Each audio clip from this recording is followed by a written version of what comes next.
If someone wants to get out of a relationship, they'll always find a way.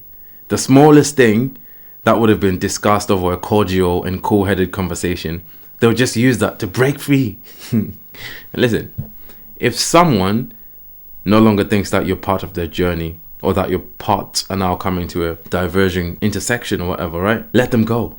Step back, because that would also open doors for you. And guess what? Like, if your love with that person is eternal and you're meant to be together, you'll find again each other when you've grown and went through your experiences. Or maybe that will also be an opportunity for you to heal the traumas that you've been neglecting. Or you never know, you might meet the right person. But either way, time will tell, okay? So stop clinging on and let go.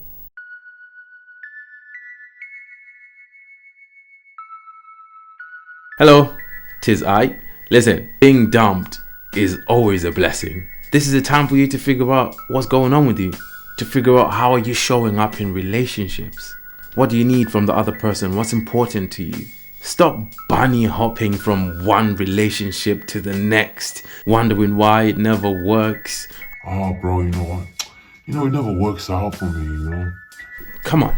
Figure out why you always choose the women that are emotionally unavailable, the ones that you have to claw for their attention all the time, or the ones that are overly overbearing and they're too much, or the ones that always cheat on you, or the ones that always leave you, or the ones who always bully you and talk down on you. Take it seriously, like a scientist would a research project, right? They would ask questions such as, why did it fail? What can I change, right? How can it get better? So try to get better yourself and use that time alone as a way to figure out how you also contributed to the mess. And maybe that will allow you to stop compromising on your values and your needs because you think maybe, oh, no one is ever gonna like me again. Listen, the world is massive. If we're gonna stick to the science analogy, I would suggest increasing your sample, right? Like maybe you're stuck in that small town, in a small island or something, right? And you think that's the end of the world, or in this small country. Broaden your horizons, think bigger. Maybe the people in that area, it's not working, and that's fine, right? It doesn't mean that something's wrong with you or them. It just means that it doesn't work, and that's okay. So a great question to ponder on that I mentioned earlier was, how are you showing up in relationships? I was once in a relationship and I wasn't happy. I knew I wasn't happy, and I knew that wasn't the relationship for me, because as human beings, we know intuitively, really. And in hindsight, I realized that the relationship wasn't great and it wasn't like completely terrible. So it was convenient almost, right? So it was kind of comfortable. So I was just staying there. But listen, bro, I was showing up completely different in that relationship. I wasn't really paying attention to her like that. I wasn't trying to get to understand her. I was quite dismissive sometimes. No, I'd criticize her sometimes as well, because I had an idea of what I wanted her to be, right? An idea up here that I wanted her to be, and she wasn't that, because now you're projecting, and that's unfair. And listen, I wasn't doing all of this consciously or intentionally. I was doing it subconsciously. I was on autopilot, and partially as well, I was disappointed with myself for staying in a relationship I knew it wasn't for me, right? With high expectations for someone else. So in other words, it was an internal conflict that I was having, and I was projecting the disappointment onto her. That's not cool, because reality is never going to meet our expectations, and you should never get with someone thinking that, oh, they could be this if they did that. No, just accept the person for who they are and just get into the relationship in that sense, with no expectations of how this is gonna go or what this person is gonna do or change or whatever. It's nonsense. Actually speaking of that actually reminds me of some alphas, these gurus that say, don't show emotion to women. Showing emotion is completely weak. And that's how you lose women. And she will lose all respect for you if you show emotion around them. What the fuck? Bro, show emotion. Be vulnerable. Share the deepest, darkest things that are weighing heavy on you with her. Share your troubles. Cry in front of her. And actually, she will gain respect for you. And listen, bro, if a woman ever made fun of you because you shared something so deep and you were at the verge of tears, she's the problem, not you. I watched a video recently as well. This girl was like, oh, modern men are just so soft and so weak. They show emotion. And I think she used an example of her granddad or her dad or something. She was like, oh, when his partner died, I didn't see him cry at all. He sucked it up. He was a real man, and I never saw him show any emotion. He bottled it up, and that's what a real man does. Don't be ridiculous.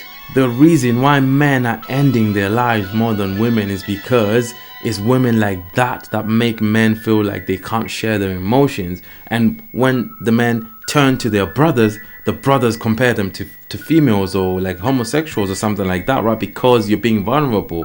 That's why men, they have no one to turn to. So at the end, they feel alone. And when you're alone and you feel like you can turn to no one, of course you won't be able to see yourself through a situation like that because it's weighing too heavy on you. For instance, bro, I'm open, I'm vulnerable, and I'm okay with that, right? But that doesn't mean I cry all the time or I'm soft. If someone feels not seen, not understood, not safe, why would they stay with you? It just doesn't make sense, right? And also, how can you see someone for who they really are when you don't take the time to see yourself? How's that going to work in a romantic relationship? How can the other person feel safe and secure when you're insecure?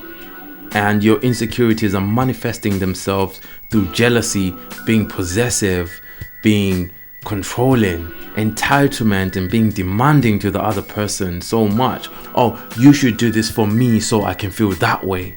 No, if you're insecure, you will continue to find things that you want the other person to do for you. Even if they keep doing them, they do this, you're going to find something else. Yeah, you need to do this so that I can feel secure. It's a never-ending cycle. You're always constantly going to be finding things to make yourself feel secure. So feel secure in yourself first.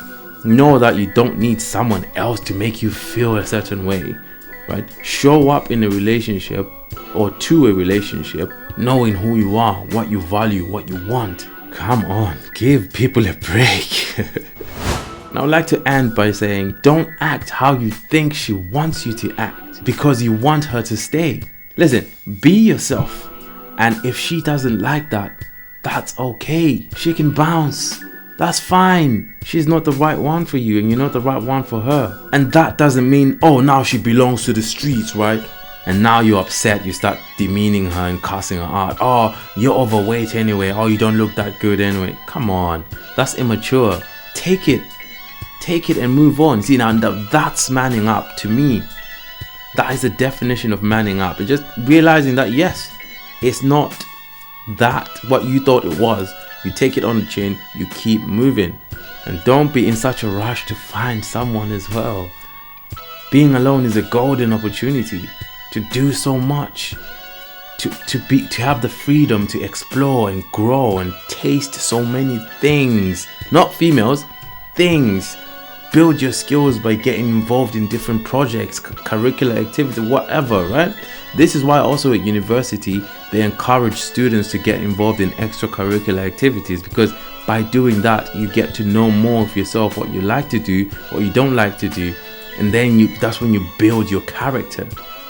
It didn't end at university. You still need to continue it after, right? But you need to plan that for yourself, because at uni it was planned for us. Now you need to do it for yourself. You're capable of doing that. So yeah, don't be in such a rush to find someone and end up staying in a lukewarm relationship because you're scared to be alone, or maybe people are going to think you're a loser or something. Because guess what? You may be delaying the right person to come your way. You're delaying your own blessings. Thank you so much for watching and listening, my friends. If this was helpful at all, please like and share it with someone who you think it might be helpful for. Until next time, my friends. Bye-bye.